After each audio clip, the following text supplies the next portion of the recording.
Welcome to Film at 50, a podcast that celebrates semi-centennials in the world of cinema. I'm your host, Brian Rowe, and on today's exclusive bonus features episode, I have Megan Stark Evans on the podcast to talk about her career as a costume designer. How are you doing, Megan? I'm good. Yeah, well, so thank you so much for being here. We have known each other for many, many years. We went to college together at Loyola Marymount University. And we were one of 20 to 25 students who went to Dusseldorf, Germany in the fall of 2005, study abroad program. What do you remember from that time in Dusseldorf? Wow.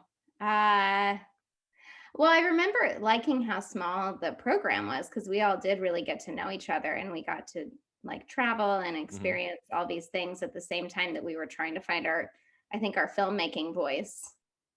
Oh, absolutely. Yeah.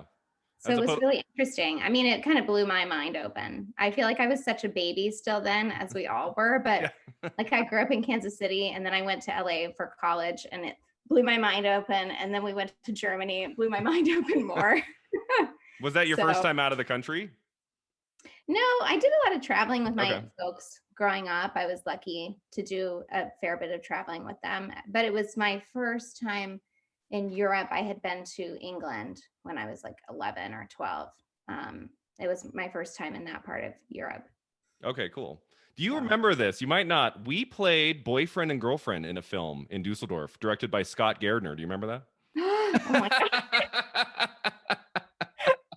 Wow, I completely forgot about that. Can we get a copy of that? I don't know if it still exists, but it was just like one of those films we made for a class or something. Yeah. We were like put into a group and you were chosen to be the female lead. I was the male lead. I just remembered that the other day. I was like, oh, that's right. We like acted in a film together. So if anyone could find it, I don't know if it still exists.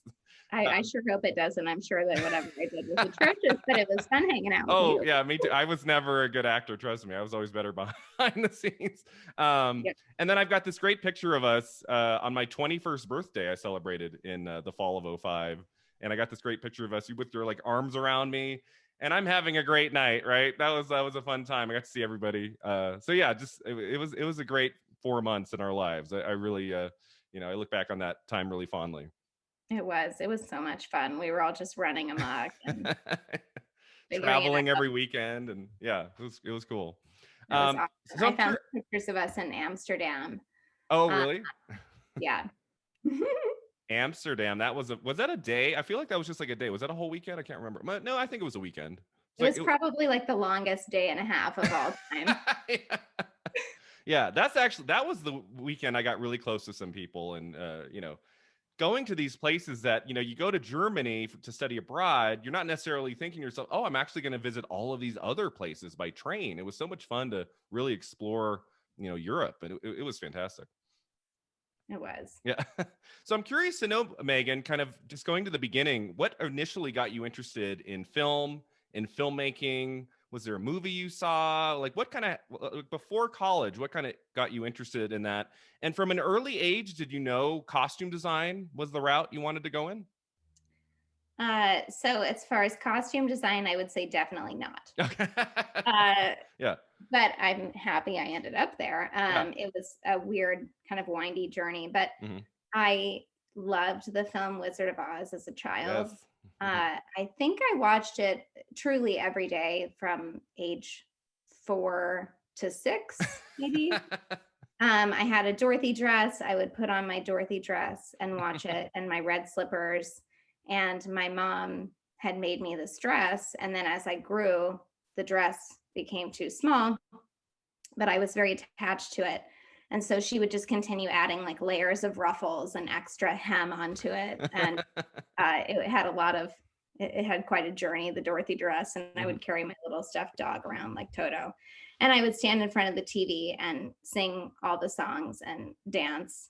And that was, I guess, my first memory of loving film. Okay. And then kind of along with that, my mom grew up sewing. Her mom and grandmother were amazing seamstresses. And she was the one who taught me to sew from the young age. Oh, cool. So that was always interesting to me. And I guess the journey to film, I mean, I always loved watching movies growing up. I grew up in Kansas City, but I had no idea that that was an option for work. So I in high school, I became really interested in broadcast journalism. Okay. And I took a class in that, and I had so much fun putting together like, short videos that we would show on our kind of morning news show and doing features on different things. So I think that sort of sparked my interest in, I guess, storytelling. And I always enjoyed writing and English.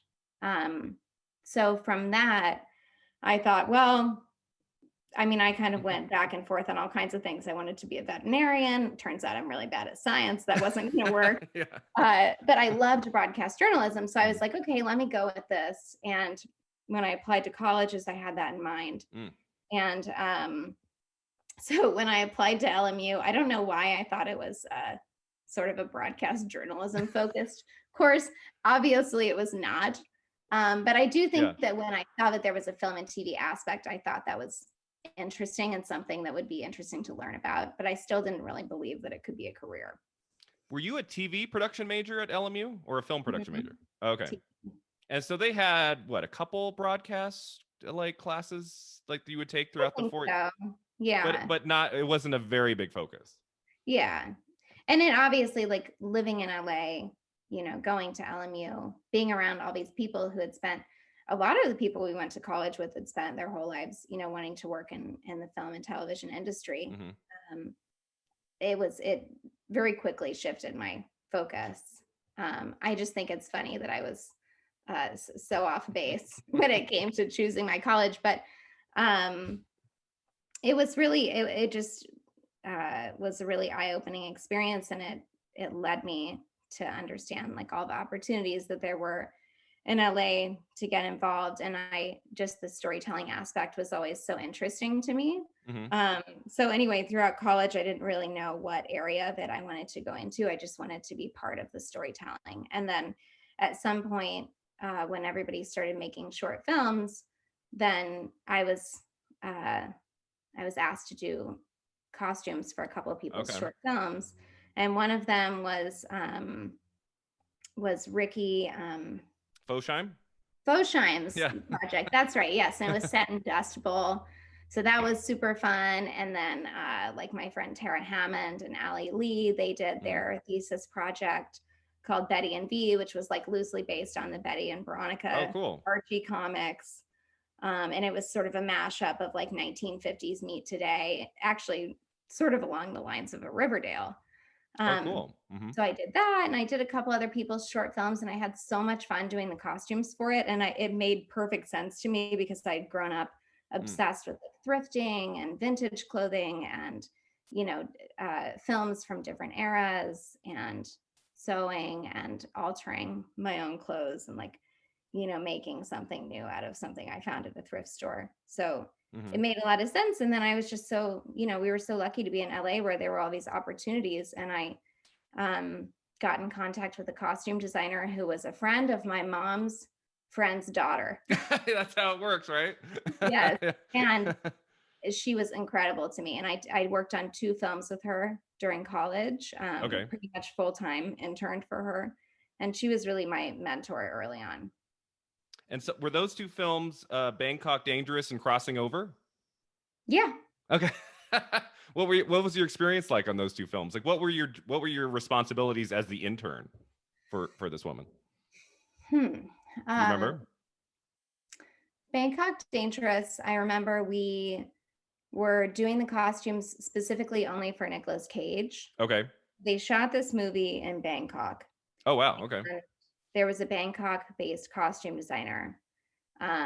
So we just worked on Nick Cage's costumes, and we would go to his house for fittings and interface with his assistant and his personal, costumer and all that. So it was an interesting experience because it was just me, the costume designer, and her key costumer, who was also just such a great person to be around and taught me so much. And it was great for me because it was a really small environment, just 3 of us.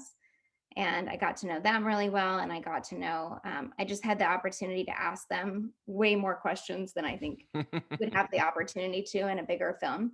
Yeah.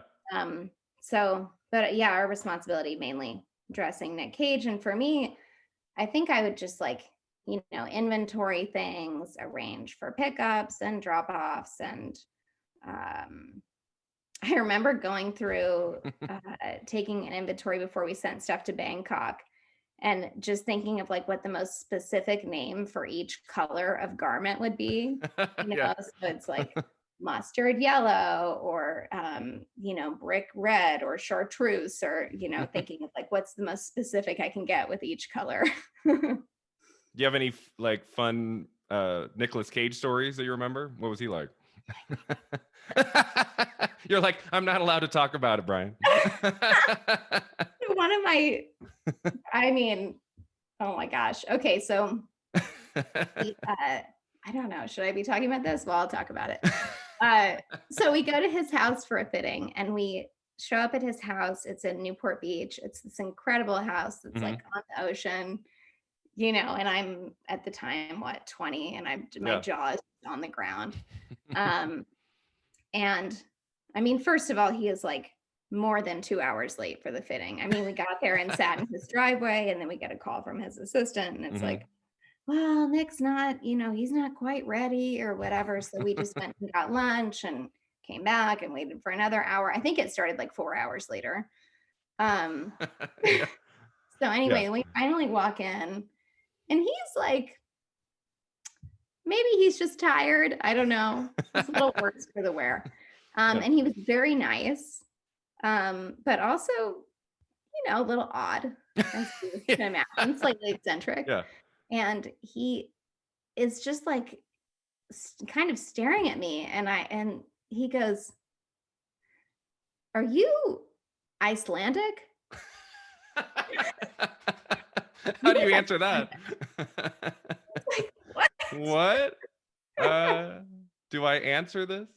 Yeah, I don't know. It was interesting. And that's the only words that he spoke to me throughout the fitting. Also, the costume designer who I had worked with instilled in me very early on, which is something I actually still train other people to do in fittings, particularly like an intern or a PA or something.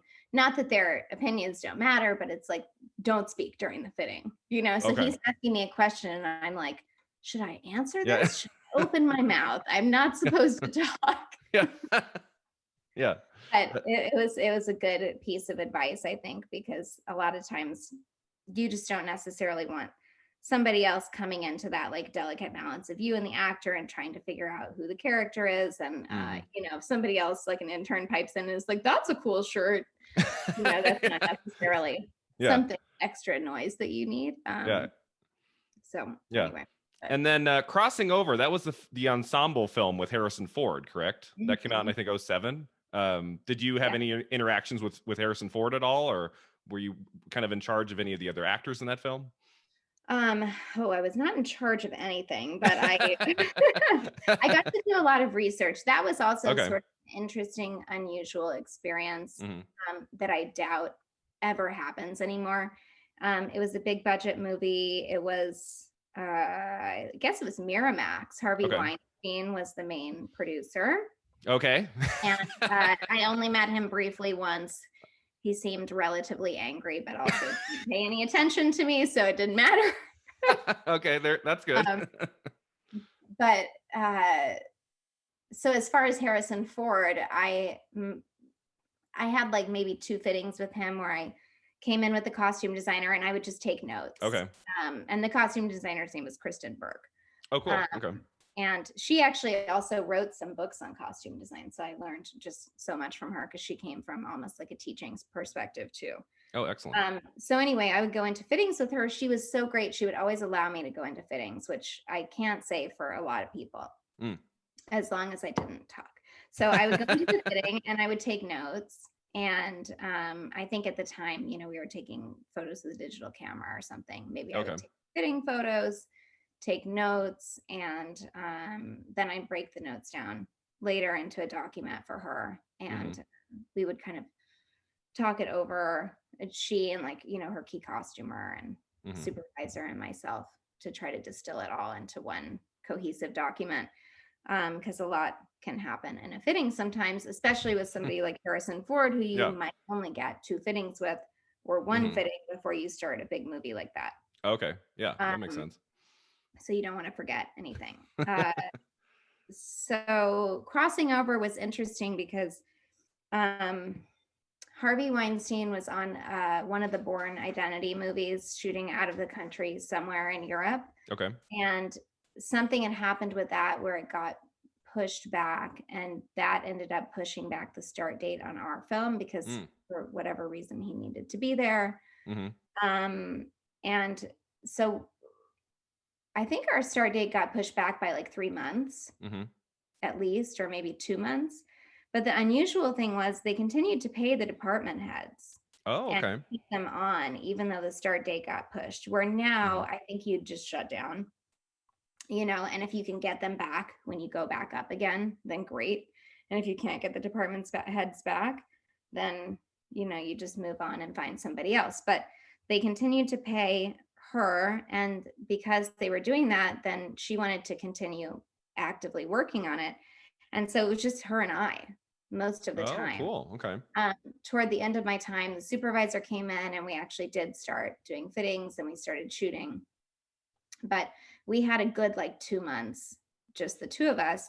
And we would, she let me do a ton of research to the film. Like we were looking at Border Patrol agents and, there were lots of different police, Border Patrol, that kind of thing that I was doing research for. I remember we took a tech scout down to Tijuana where we had shot some of it. And it was so awesome because I was the only person besides the department heads who got to go.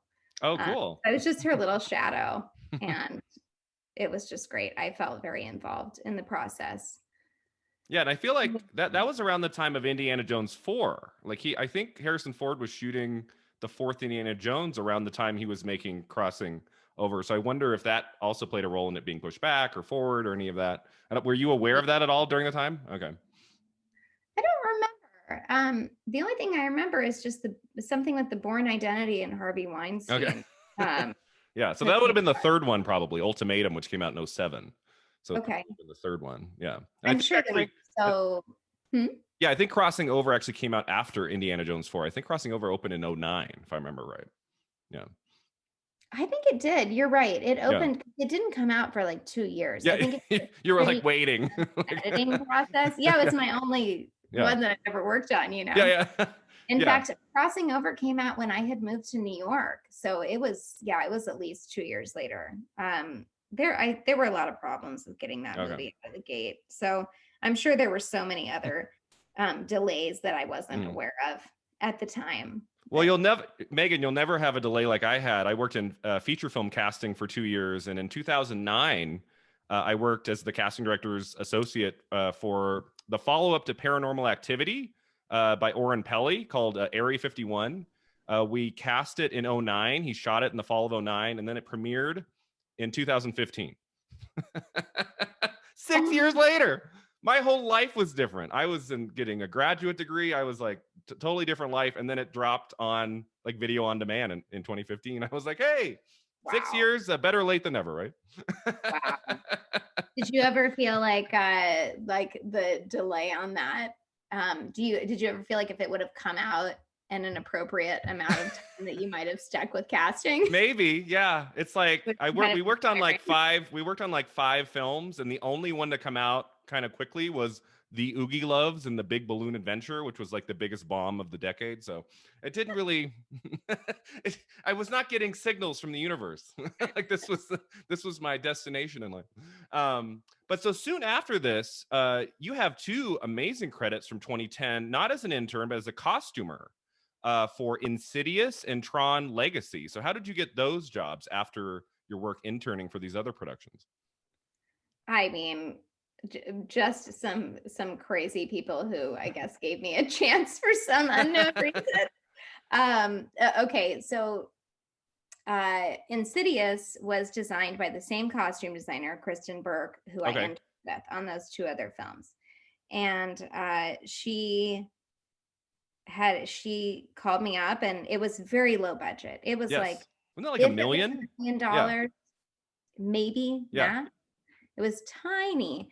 Mhm. And so she did the costume design for it. She's had this really wonderful ongoing relationship with James Wan, the director. She ended up doing The Conjuring with him and a couple of other movies. And so she basically needed somebody who was willing to work for like $150 a day, or maybe it was $125 a day. I don't know. Okay. And that would have been in early 2010, I think is when we did that, in like spring of 2010.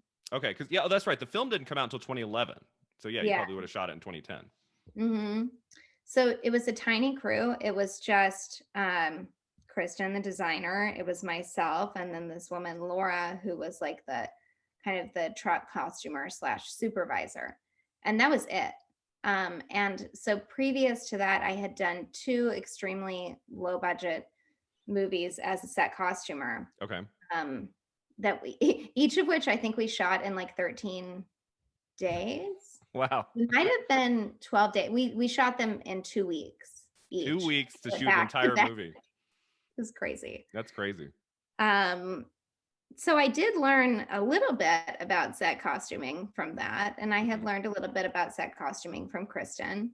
I had some great mentors on those 2, very quick, low budget movies who taught me a lot about it. But I was still like so green. I mean, I had no business set costuming for Rose Byrne and Patrick Wilson. But anyway, that's what happened. And she just trusted me to do that. And I really appreciated that trust. It was a huge vote of confidence. And, on one hand, I'm sure that it was difficult to find somebody who was willing to work for that rate. But on the other hand, I'm sure she could have found somebody.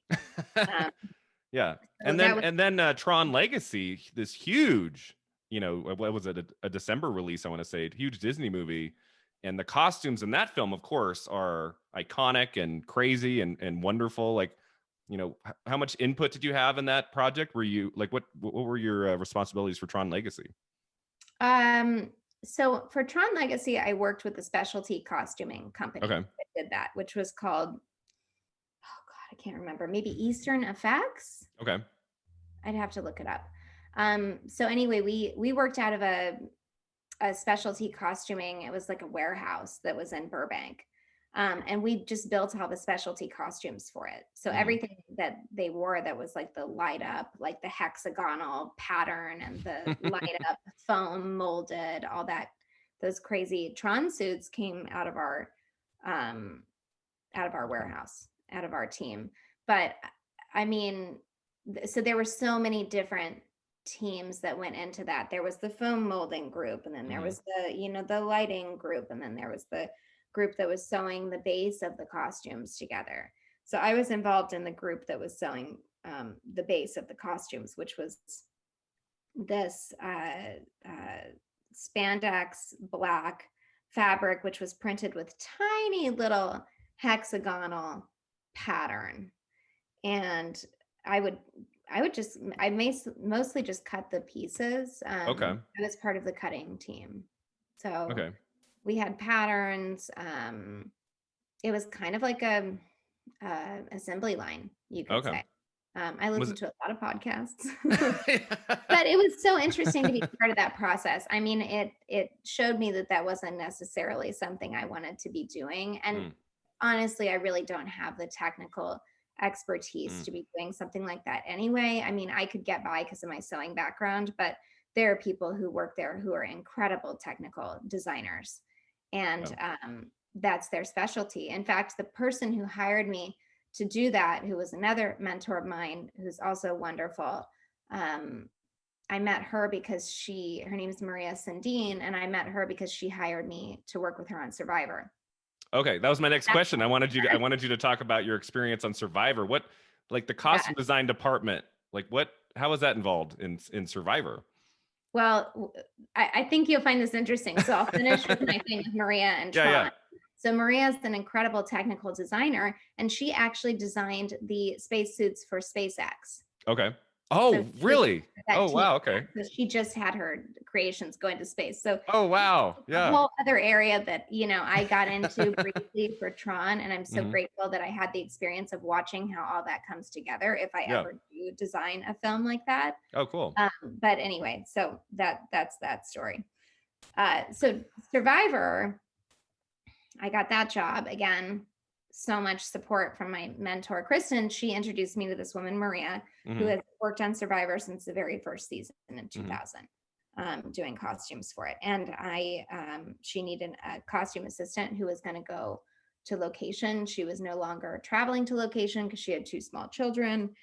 And so I somehow got the job to do that, which is an incredible job to get at the age of like 22, especially in the middle of the writer's strike, Yeah, that's nothing right. Mhm. shooting. And to get a job like that and be able to travel for work to all these crazy places is such a blessing. So, Yeah. but Survivor. So I can't really say too much about Survivor. Oh, yeah. There's a Mhm. pure NDA Mhm. situation, but How many years I did you will work on say that show? um It from has a bunch of years on IMDb. I wasn't sure how many years you actually worked on it. Yeah, I did from 2008 to 2013. I think Oh, I did wow. 5 Okay. seasons. Yeah, that's a long time.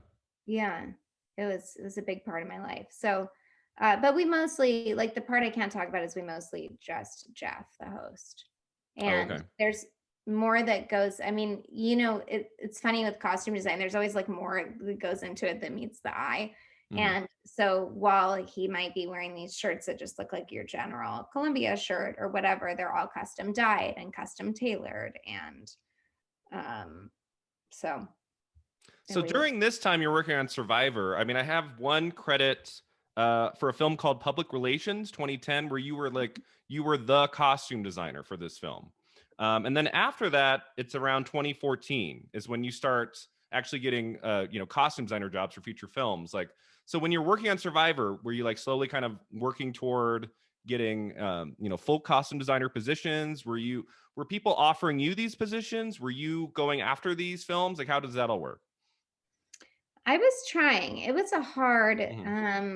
It was hard to get out of that Survivor world. First Yeah. of all, it's such a great job that even though it was not creatively fulfilling at all, and especially toward the end of my time there, I really started feeling the pull away from it. Mhm. But it was such a wonderful lifestyle. Yeah. We would get paid to go to these amazing places, and then I would always travel for like a month or two Oh, afterward, wow. all the neighboring countries, and I got to do all this incredible travel places I never would have gone. And I met, it's like a family, that show. It's the same people who go back every year pretty much. I ended up meeting like my partner now on Survivor, Oh, uh, fantastic. from South Africa. And so it was really hard to get out of that because it was Mhm. a great gig, but I knew that I needed to. So I was gone for Survivor about 6 months a year. Okay. And then when I was back, I would try my hardest to get on anything I could. Mm. And I joined the union in 2011. And I joined the union because I had some opportunities to be the key stylist on commercials. Okay. So I ended up getting in the union through my commercial work, and Mhm. I was doing more and more commercial work. And that was really like my bread and butter other than Survivor. Okay. And I kept hoping that I would like meet some people through commercial work Mhm. that would sort of put me back into this film realm. Because also in that time when I was on Survivor, I had done this crazy decision where I decided to move to New York, with basically no network in New York. Oh, wow. Yeah, that's kind of scary. But there wasn't much. I moved in '09. It was Okay. still, the film industry was still sort of reeling from the writers' strike. Mhm.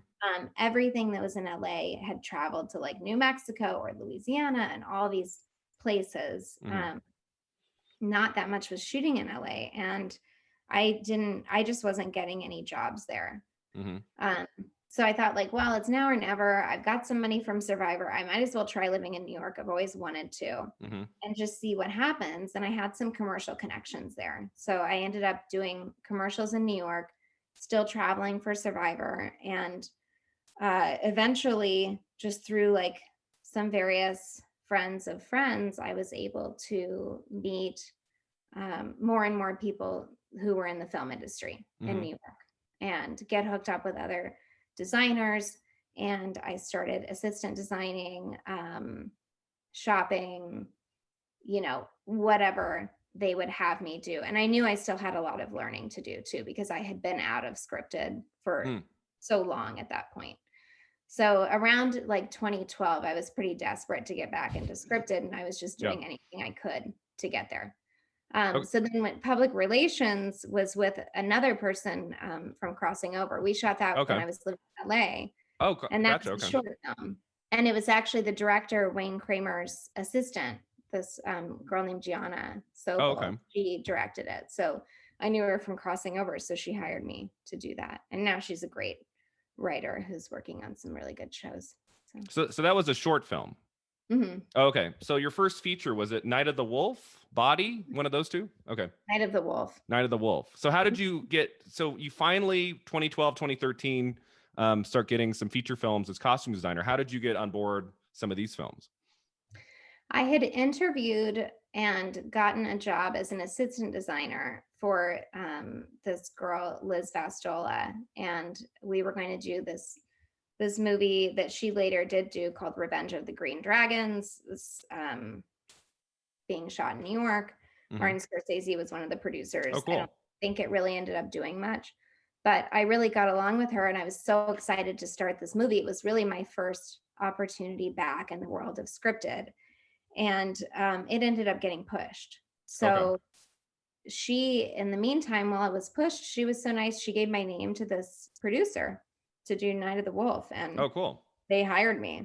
So that was how that worked. And then she and I, even though we've actually never worked together since then, there's always been a lot of like back and forth and like sharing of crew and all that stuff. Cool. The costume design community in New York is super small and really supportive, which wasn't something that I experienced so much in LA. I felt like in LA there was more, there was more like withholding of information. It wasn't as much based in like sharing and helping. It was more competitive in a sort of cutthroat way. Now that might be different now. Things have changed since now there's so many opportunities with all the platforms and all the content out there. I think it's less competitive and more supportive in general than it used to be. Yeah. So. Who are some of your favorite costume designers, either working today or from the past? Like what are some costume designers in film that you look up to? Ooh, good question. Any that come to mind? I really look up, one person that comes to mind is Heidi Bivens. I think she's done such cool things. She did Euphoria. Great show. Breakers, The Beach Bum, a lot of Harmony Korine stuff, mid-90s.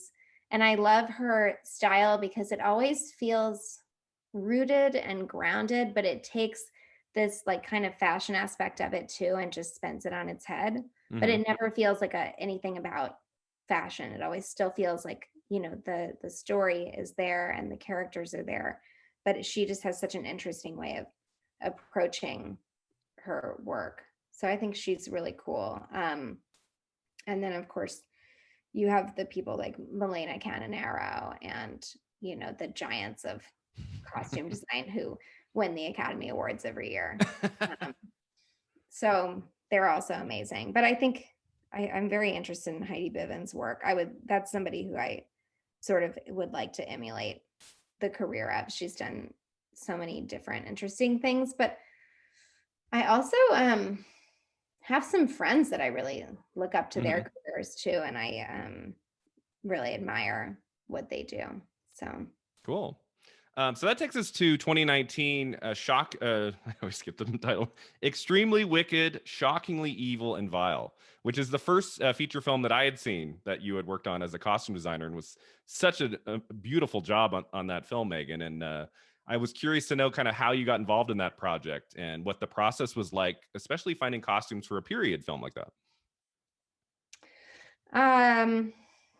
Well, it's my first real period project. I mean, I did some in college, and I had the opportunity to do some period on commercials. But as far as a feature went, it was my first real period project, and it happened to be in one of my favorite periods, which was so great. But I got involved with that through a producer named Chris Stenson and his producing partner, Amy Green. And I had, let's see. So I met them because in 2016, I came back to Kansas City and I designed a film called All Creatures Here Below. Okay. I think it was like 1.3 million. It was really small, but I was so excited to have this opportunity to come back to my hometown and to have the opportunity to design something. And it was an incredible story, super, heart-wrenching and dark, but it was an incredible script. So I came back to do that, and they were the producers, and they're from LA. They now live in Portsmouth, New Hampshire, but at the time, they and most of the producers, director, actors, and most of the department heads on the film were from LA. So I had a great experience on that movie with them. They really treat everybody they work with like family, and we kind of formed what I now call my film family with them. We've done so many projects together now. A lot of them have been travel, and they do a great job when we're traveling of just bringing everybody together and, taking weekend outings and stuff just to really build the camaraderie of the crew, which I think shows in the product so clearly when the people who are working together are also friends and kind of understand each other. So I met them on that film, and then they were doing Extremely Wicked, Shockingly Evil, and Vile the following year.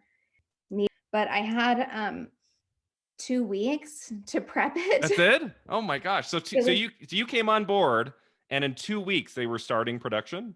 Yes. Wow. It should have been a 6-week prep. Yeah. And I came on board, I think like a half a week before they went on Christmas break. Okay. And I remember coming to my parents during Christmas, and I just worked the entire time. Like, I don't think I would stay up all hours of the night. I was just like freaking out because I was so scared to fail. And that fear of failure, I'm sure, pushed me in a good way, but I definitely had a series of low-key anxiety attacks throughout that film. And I don't know, I lost a ton of weight, and I remember I was eating and I was like, how do I keep losing weight? I think it's just the adrenaline and the anxiety. So when we came back to Kentucky on January, I came back on like December 30th, I think, or 28th. I had 2 weeks before day one of production. And this was a big scale. I mean, you remember there's tons of background. We had like thousands of background days. Oh yeah. I think maybe it was like 2,000 background or something. And our leads had like 45 changes each. Yeah. And so I get back and I'm just like, how am I going to pull this off? And I hired my crew, and I was so lucky. I got the greatest crew. Somehow I got the A team from Cincinnati and Kentucky. Okay. And then I was able to bring on an assistant designer, Lisa, who I'd worked with a lot. Not a lot. I'd worked with in New York before, and she had a lot of period experience. And so between all that, it worked out. And thank God they ended up pushing shoot by a week. But of course, they only pushed it, one day. They pushed it on like Friday. So we were ready. Yeah. We were like, not, when you're just kind of like ready, but you're not, but you're like, okay, here we go. Hold your breath. We were ready, but it definitely gave us a little more time to breathe and sort of hash out the characters and the arc and everything.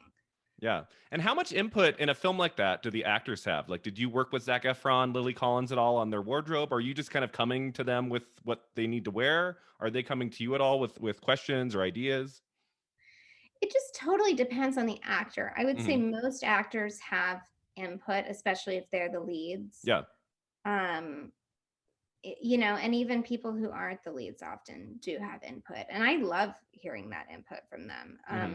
But it just depends on the actors. I mean, Zac is a little bit more kind of like, there are specific things, I think, ideas and things that he wanted, but for the most part, it was like, whatever you want. We were also trying to get him he was in a whole like physical transformation to play Ted Bundy because, you know, Zac is usually a pretty ripped human. Yeah, Baywatch. Quite, yeah, very in shape. Yeah. Ted Bundy was not. And also people they didn't have bodies like that in the 70s. So he was in the process of trying to lose weight for the film. So we did a lot of talking about like, how could we sort of cover up his body in a way to not make him look so ripped in the process of him shedding that weight and that muscle. So he had some input. And then Lily Collins and we talked a lot about her character. She had been in touch with the real woman who was Ted's girlfriend, who the movie is based on. It's based on her memoir and her real story. And this woman was so giving, and she got on the phone with me. She sent me pictures of her and Ted, a few pictures, so I had something to kind of base the design off of and ground it in reality. And she, Lily had actually flown to, she lives in Washington. Lily had flown to Washington to hang out with her and meet with her and get personal with her. So Lily came to the table with a lot of ideas just from the time she spent with, her name is Liz, I think. Anyway, from the time that she had spent with his ex-girlfriend. And some actors have an opinion on certain things. Some kind of want to have like an input on all of it. And I always like to give them the opportunity to have that, because I figure whenever I come into a project, I am thinking about anywhere from, 6 to 200 characters. And they're thinking about one, they're spending all their time doing the character research, doing the background story, which may or may not exist for characters. And I think it's so important to take that into consideration. And they usually have great ideas. Sometimes they have bad ideas. And you have to just smile and say, oh, that's a good thought. Yeah, it's a little bit of psychology. Yeah. Where maybe it's not a bad idea, but maybe it's something that will like overtake the project, like overtake the character and sort of be too much or not enough. Yeah. But Lily had lots of ideas, and we talked about, there was a big character arc for her character because she went through such a tough time with Ted from the time that they were like happy and in love and everything was seemingly very normal. And then, he starts getting arrested for these things, and she starts grappling with whether or not he is this person who she thought he was.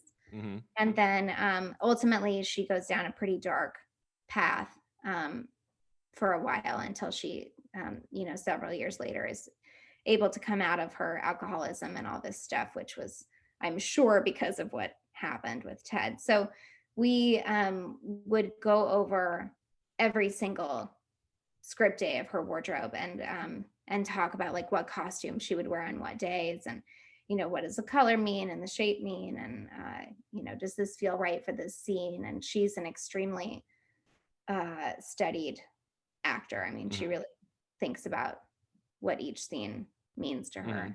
So yeah, but it just depends on the person. Like Zac's a little more quiet, keeps to himself more, but he did an incredible job in the film. Oh, fantastic job. That was a pretty big release. Did that premiere at the 2019 Sundance Film Festival, I want to say, and then it premiered on Netflix like in May of that year. Yeah, so that was a pretty big release. I feel like, a lot of people were aware of that product, especially the Ted Bundy aspect and Zac Efron playing Ted Bundy. And so, yeah, I'm assuming that film got you some more jobs, because after this movie, you're on a roll, Megan. I mean, you have some incredible projects. You have The Sound of Silence starring Peter Sarsgaard, and then Sound of Metal, which premiered, I didn't realize this, it premiered all the way back September of 2019 at the Toronto Film Festival, but just premiered on Amazon Prime a couple weeks ago. How did Sound of Metal come to you? Such an incredible film. I watched it a few nights ago. Fantastic costume design, a great story. The acting is spectacular. How did you get involved in this film? Same producer as the Kansas City movie, All Creatures Here Below, and Wicked, the Ted Bundy movie. Oh, cool. Okay, nice. So he brought me on to that movie. Well, I had to interview for it. He introduced me to the director, Darius Martyr, who also wrote the script. And I think we really saw eye to eye on the first interview. And of course, my producer friend, Chris, just totally fights for me every time he's done, which I appreciate so much. So he must be good at selling me. That's fantastic. So I was lucky. It was that project was truly a filmmaker's dream. I mean, that script was incredible. From the moment I read that script, I was like, oh, I can see all these characters perfectly. I mean, it was incredible. How much does the screenplay of the film, the quality of the project, play a role in your decision to come on board? I mean, do you ever just want to take a film to have a job, or are you like, this needs to be a really quality director screenplay? Like, how much does that play a role in you taking a costume designer job? Well, it's obviously changed over the years. I mean, there was a time when I would just take anything. Grab anything. Yeah. That was a feature, and you just hope it's like a decent script, but I didn't have a choice, I just knew I needed to get some stuff under my belt. But now I am lucky that I finally am at the point where I have some choice. And it's pretty much all about the script for me. I mean, it's also interesting, like, who are the producers involved? Who's the director? What actors are attached? Of course, the actors attached can always change. And actually, in Sound of Metal, we were supposed to have Dakota Johnson and playing the role that Olivia Cooke ended up. Oh, gotcha. Dakota dropped out 2 weeks before we started shooting. Wow. Okay. Maybe a month. I never had a fitting with her or met her or spoke with her, but it wasn't very, it was another pretty low budget film. So we didn't have a lot of prep time. So I try to look at who's involved as well. And I have an agent now with Gersh, and she is very helpful for me. She also has a similar taste that I do. So we're usually on the same page, and I always try to get her input as well as to different projects. And she sends me some garbage. but the thing is, and she's great. I think she's amazing. I think she knows it's garbage. But she sends it to me because she's like, they're interested in you. If you want to take a job, if you need to take a job, I'm going to present everything to you that comes up. So, but we will talk about it and kind of distill what are the pluses and minuses. But the script is such a huge thing for me because if there's not a good script, like what can you really do? Where could you go with that? Yeah, exactly. And even Meryl Streep's done some stinkers. Oh, every actor has. Yeah, for sure. How did you approach the costume design in Sound of Metal? Like, what were your kind of ideas in those weeks going, in pre-production, like in terms of dressing up the two leads, and like, how did you approach that particular film? Was one of the things that interested me in the film in the first place, besides the fact that he goes through this incredible transformation and it delves so deeply into that character that Riz plays, Ruben, deals with so many themes of like loneliness and codependence and, obsession with your work or your, talents and then addiction. And then how do you find who you really are through all that? And especially when you're forced into it by something like hearing loss.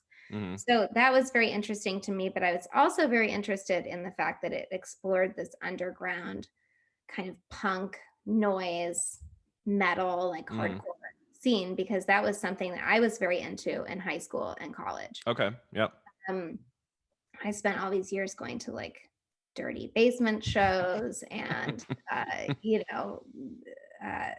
I just loved that kind of music. And so I came to it with some knowledge of what that scene already looked like. And that was definitely a dream for me to be able to design that. I've also seen a lot of movies about that similar world that I thought were poorly designed. So anyway, I wanted to have an opportunity to put my own stamp on something like that. But that being said, I had been out of that scene for more than 10 years. So you had to research a little bit. I had to do a lot of research. Yeah. And I was so lucky that Riz and Darius, the director, had been friends with this guy, Sean Powell, from this band called Surfport. and they're this incredible, like, wild punk band. And they've been deep in that scene since like the 90s, particularly Sean. And Sean is also a recovered heroin addict. So he came to it from a very personal place. And a lot of the design aspects of that film came from the time I spent with Sean, talking to him about the scene, talking about like what bands would be influencing Ruben and Lou's music, and wanting to find bands that weren't like Metallica. You know, you want to find these kind of underground, more obscure bands that people who are in that scene are going to understand and be really excited about the references, but most people are not going to know who they are. So that's where a lot of like Ruben's kind of t-shirt ideas came from. And so that time with Sean was super helpful to me. And I also remember I went to his house and we went through his closet, or like, the piles on the floor. And we went through all those things, and like every single piece of clothing in his closet, and in most people who are in that scene, is DIY to some aspect. I mean, to some point, it's got like visible mending or patches or pins or rips or a lot of wear, but there's a lot of like kind of DIY like embroidery and all this kind of stuff. So that was super inspiring. I actually was able to borrow a bunch of items from Sean's closet and Sean's friend's closet, which I think added so many layers to the movie. And that absolutely that you just can't get from Aging and Dying unless you've got weeks and weeks and weeks of prep. Sean's an amazing artist. So he does all this crazy art that's, I guess, like you could say kind of relatively Basquiat-esque, but it's not, but it's in that world. And he created some shirts for us too, which was really cool. Yeah. What is like the typical day-to-day during the actual production of a film? Like, what's your typical day-to-day when they're actually shooting the movie? What are your responsibilities kind of day-to-day? Does it change completely from movie to movie? Are there any like similarities between the films that you work at? Like, what are you doing like on the day when they're in production?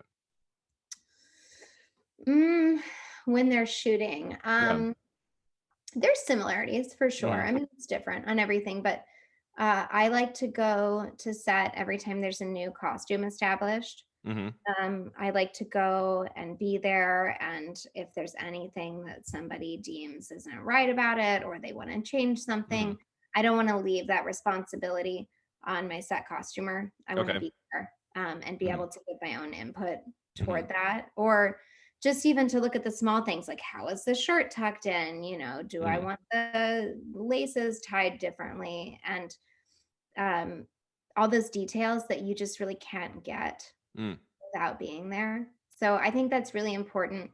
If for some reason I have a big fitting and I'm not able to be there, I'll send like an assistant designer as my eyes. So hire people who totally see eye to eye with me, and we still communicate about it. I'll have them send me photos, but I hire people I trust. So how big of a group do you usually have on a film like Sound of Metal or the Zac Efron film? Like do you usually, like, how many people are you working with in costume design? Totally depends. Sound of Metal was pretty low budget, so it was myself, costume supervisor who was also our tailor, and we had a set costumer and my costume assistant, who is now an assistant designer of mine. Oh, cool. And that was it. I think we had 2 or 3 H.R. Dyer days on it.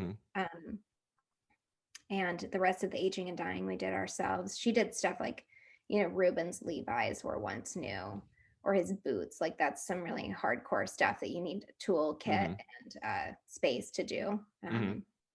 So that was Sound of Metal, very small crew. Wicked, we were lucky to have a bigger crew. Wicked had like an assistant designer, a supervisor, a key set costumer who did Lily and Zach, and then several other set costumers. And then we also had background costumers, and we had a tailor. Okay. Gotcha. So that was a bigger crew, and it was such a big movie. There were so many moving parts all the time. We had to have dedicated background people because there were many times where we would have like 12 to 20, 25 principals on set in a day. And there were lots of costume changes. Yeah, like I'm thinking of that scene at the end of Sound of Metal where he goes to that party and there's 50, 60 people there. Like, how does that, when you have a giant group of people, like what are your responsibilities for a scene like that? Like, are you in charge of what everybody's wearing? Is it just the key cast members? Like, who's kind of working with all of the extras and everything? It depends. Usually I like to have background costumers who are taking care of that, and they can just focus on those background actors completely. Sometimes if it's a smaller movie, the assistant designer or something will go deal with that aspect of it. On Wicked, it was so involved and it required so much period knowledge that my assistant designer would always start her day with background and then move to principal after that, because she wanted to just make sure everything was great. We also so when it comes to background stuff, I'll always do lookbooks for background. And if I don't have time to do lookbooks, then I'll have my assistant designer or the background designer do lookbooks for them. So we'll send that out to them so they have some idea of what to bring. We usually try to be kind of specific about like what things they could realistically have in their own closet, what they could maybe go out and buy or borrow or rent. And then we always have a very large stock as well. And when it comes to the period stuff, like you'll have maybe 1 out of 20 background artists will show up in a great look where you're like, perfect, you're good to go, goodbye. And then the rest you're pretty much dressing. Maybe they wear some bootcut jeans that you can like make play for the 70s. Okay, gotcha. Cool. So Sound of Metal, great film, probably going to be in my top 10 of 2020. Just an absolutely superb film. The ending is so moving. The way that film ends. What is it like for you when you go see a film that you worked on and it's that good? Like, are you just like, yes, like it must feel really good, right? When the movie turns out to be not just a decent, like, oh, this might go somewhere. Maybe some people like, this is a strong film. Like, does that feel good for you when you finally see the finished product and you're like, oh, I'm really happy I got to be a part of this one? It's such a great feeling. It is. Although I will say my first watch, you were like, what? Like terror. Okay. I get really nervous. Okay. My first Sundance, I had 3 movies at Sundance. My first Sundance in 2019. Wow. But I remember I was just like in an anxiety spiral the whole time. I hardly even enjoyed it because I was so nervous about what it was going to look like. And I was so nervous that I'd have to like go in front of the audience and say something. I did not have to say anything. Okay. To stand up there. Nobody wants to hear from the costume designer. It's the first watch is always like watched with nails biting, but I'm getting better about it as time goes on. Do you typically watch it with an audience? Do you typically watch it like with an audience for the first time, or do you get to watch it by yourself? It depends. I mean, I've had I guess 4 movies premiere at Sundance now, and that's the first time I got to watch them. Okay. I do love watching it with the audience, though. Oh, yeah. I remember with Uncle Frank, I was much less stressed because it was a year later. And You've been through it. Been through that. So to watch that with an audience, and I think that's something that people are really going to lose with it being on a platform, because it has so many funny parts and touching parts and parts that make you cry. And to see that with an audience was awesome because everybody just plays off of each other. Yeah. But I don't know, Sound of Metal I saw for the first time just with my family. I couldn't wait to see it. I went ahead and bought a ticket to a film festival that it was playing at a couple months ago. And then I watched it again when it released on Amazon. And so it just depends. I mean, Wicked, I had actually seen a screening of it that the director had invited me to when they were really in the editing process. And then I saw, the real version at Sundance. But the first view is scary. And then after that, I'm really able to enjoy it and appreciate it for what it is and not pick apart everything I've done with the costumes. Yeah, exactly. So that takes us to Uncle Frank, which is such a wonderful film. It's in probably my top 2 or 3 of 2020 right now. I mean, it moved me, Megan, beyond. I mean, I have always been a huge fan of Alan Ball's work. And this film, I think, is as good or better than some of his other projects of the last 20 plus years. He's such a gifted writer and director. How did you get involved in Uncle Frank? Again, another period film of like early 70s period. Well, first of all, Alan Ball was on my bucket list. Yeah. I mean, I actually looked at a list of directors that I had given my agent when we first got together, and he Yeah. was top of the list. Oh, absolutely. Yeah. So it's always surreal to see something like that happen. And I was so nervous for that interview because I'm obsessed with Alan Ball. I love his work, and Yeah. I just everything he does, I just love it. So I got involved with that through the producer, Michael Costigan of Extremely Wicked, Okay. who was nervous about hiring me on Extremely Wicked because I hadn't done enough. Mm-hmm. And then we had a great relationship, and he hired me on 2 more projects after that. He hired me on Uncle Frank. Sorry, he didn't hire me. He had me interview for them, though. Okay. He the foot in the door. So he foot in the door on Uncle Frank, and then also on A Teacher, the FX series. Okay. But I still had to interview with Alan. He's like, I want you to meet Alan. You know, I'm sure he interviewed other people. Mm-hmm. How do you prepare for an interview like that? How do you prepare to meet with Alan Ball? Overly so.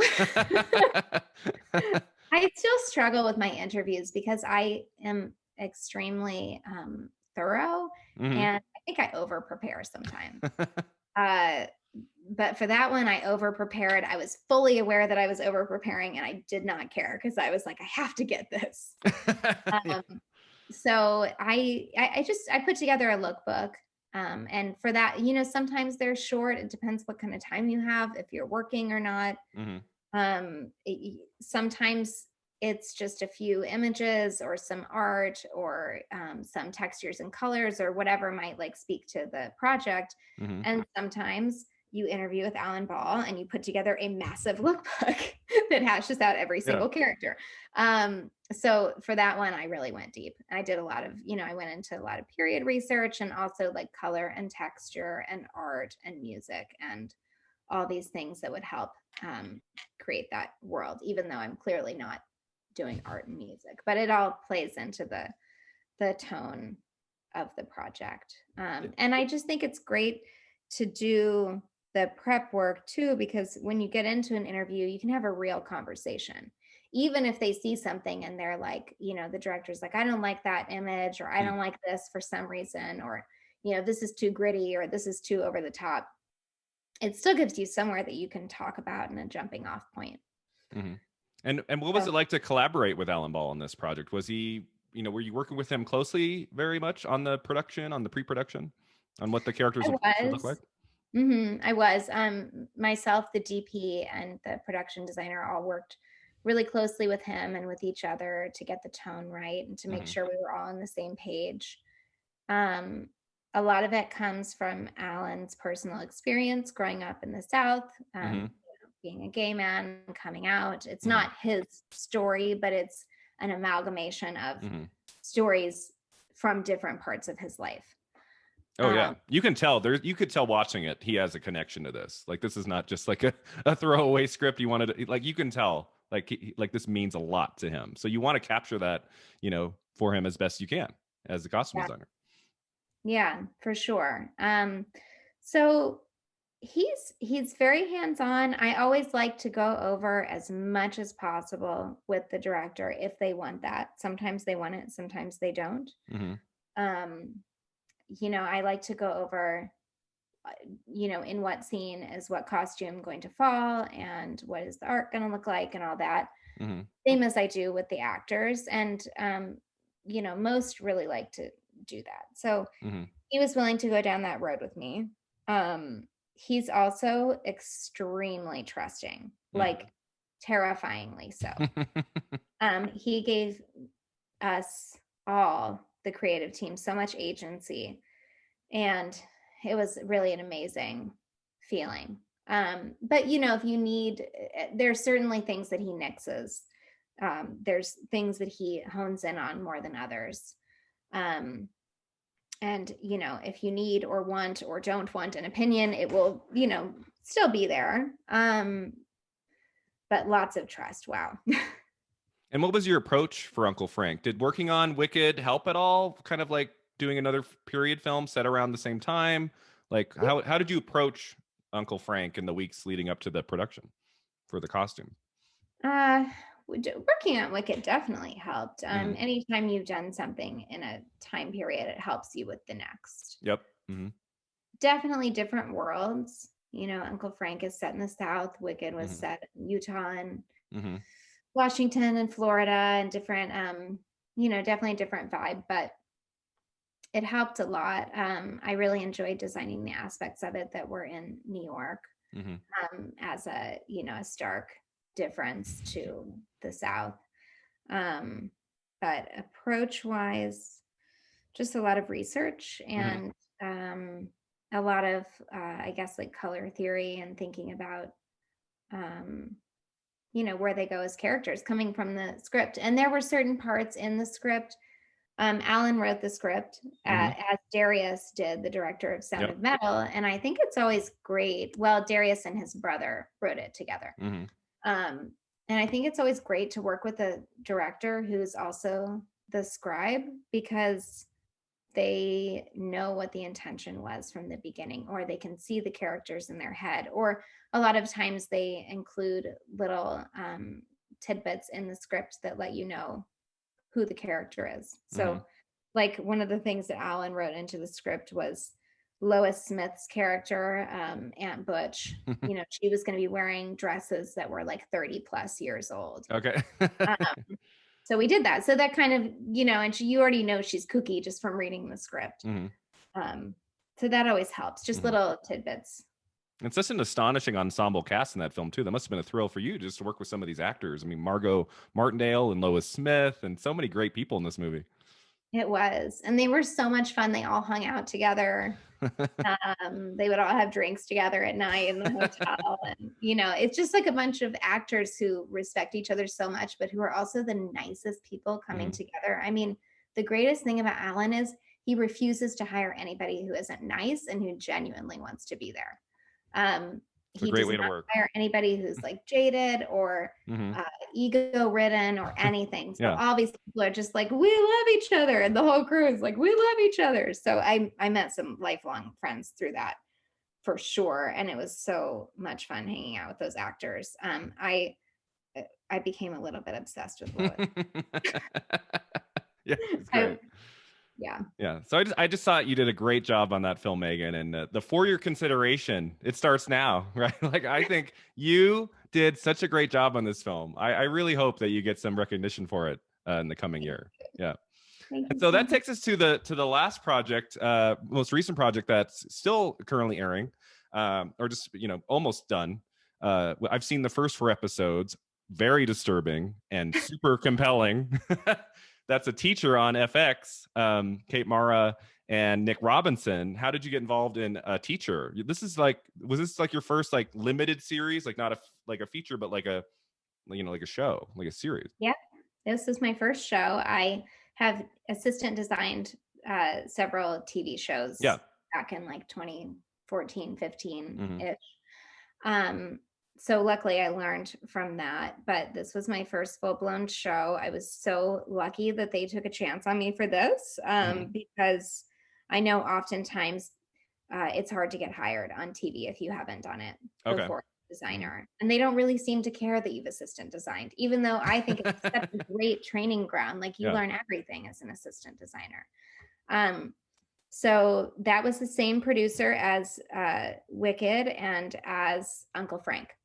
Okay. So he got me an interview with the showrunner. It was very last minute.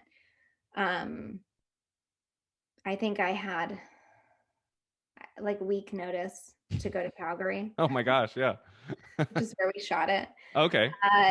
And so actually for that one, I didn't even get to the point where I put together a lookbook because it happened so fast. He was like, listen, I want you to meet Hannah, and like, you guys talk, and if she likes you and you like her, and then let's get this going, let's make it happen. And he fought for me. I'm sure he had to fight for me with FX. Okay. Um, and anyway, they let me do it, and it was awesome experience. It was also a really great training ground for future series, I think, because it was sort of like TV light in Mm. that we it's 10 half-hour episodes. Hmm. So you can kind of think of it like a 5-hour long movie. Yeah, exactly. So a show like that, do you shoot one episode back to back? Are things in episode 9 being shot a day after episode 2? Like, how does the show work like that when you're working as a costume designer? Is it one episode to the next, or are they filming things out of order? So generally the way TV works is they shoot it with block episodes. Okay. So for this one, the showrunner directed almost all the episodes, and we had the same DP for all the episodes, which is very unusual for TV. Mm-hmm. This one we also shot on a very truncated schedule because Nick Robinson, our lead actor, was getting ready to go do To Kill a Mockingbird on Broadway, and he had a card out.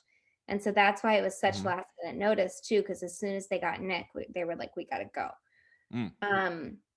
So we block shot it, but normally each block has its own director and its own DP.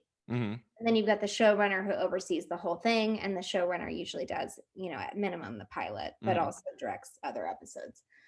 So in this one, there never was a pilot. The pilot was built into the series, as it often is now with these streaming shows. Mm-hmm. And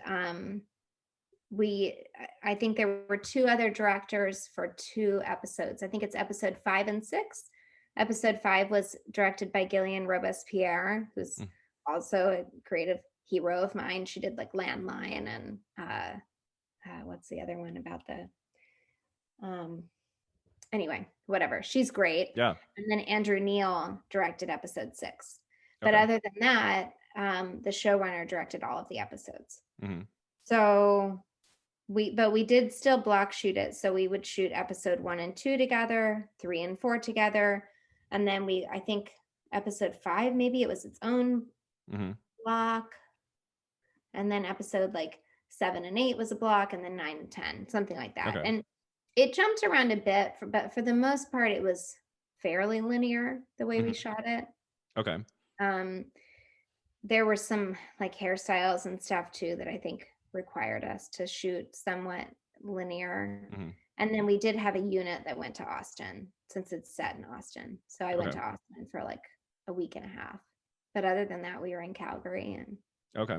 And what is your approach to the costume design in a series like A Teacher, where, it's not a period, like, are there certain aspects to it that are a little bit easier when you're working with something that's just contemporary teachers and students, or is there like anything about it that's also challenging in that regard? Well, the funny thing about A Teacher is it is technically period. It was set that's in right. 2013. Yeah. What year is it set in? 2013. Okay, so it's like a few years ago. Gotcha. Yeah, it's 2013. So it is kind of period.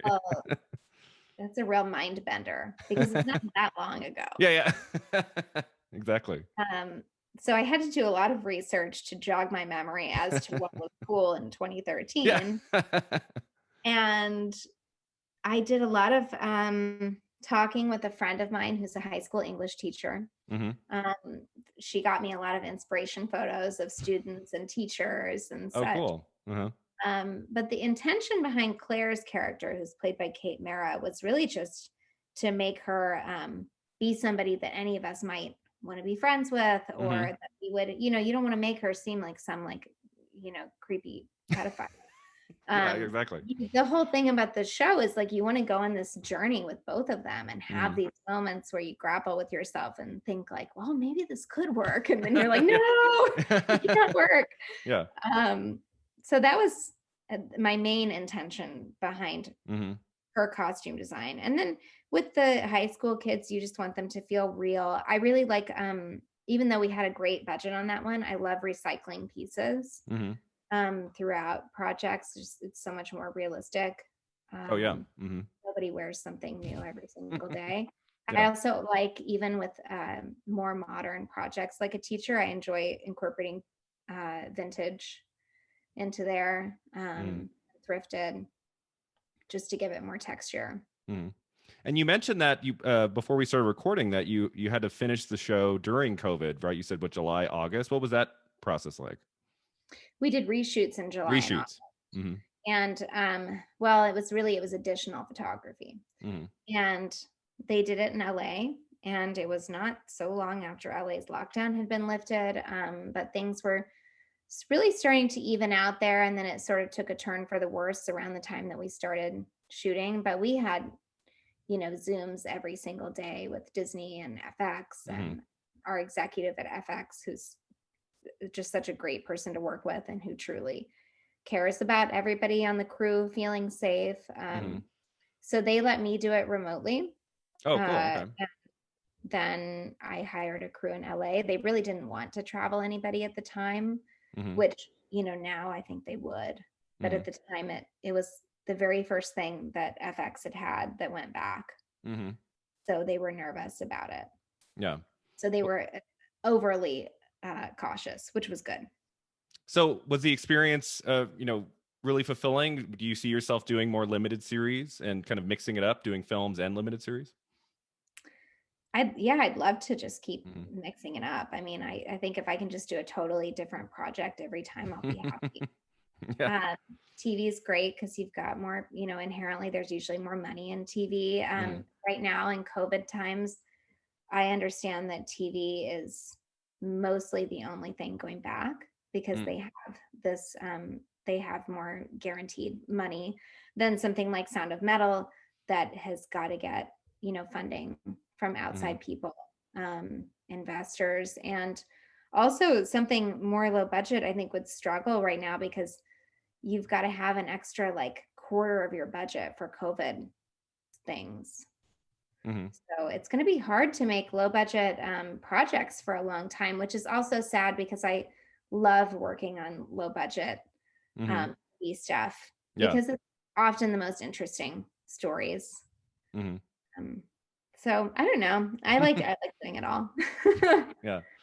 Well, thank you so much for doing this, Megan. I have one final question for you, and that is, what do you see in store for you the next few years? Kind of what's your long-term plan? Do you see yourself maybe trying writing, producing, directing at all in the future? Do you want to stick with costume design? What do you see like the next 5 years having in store for you?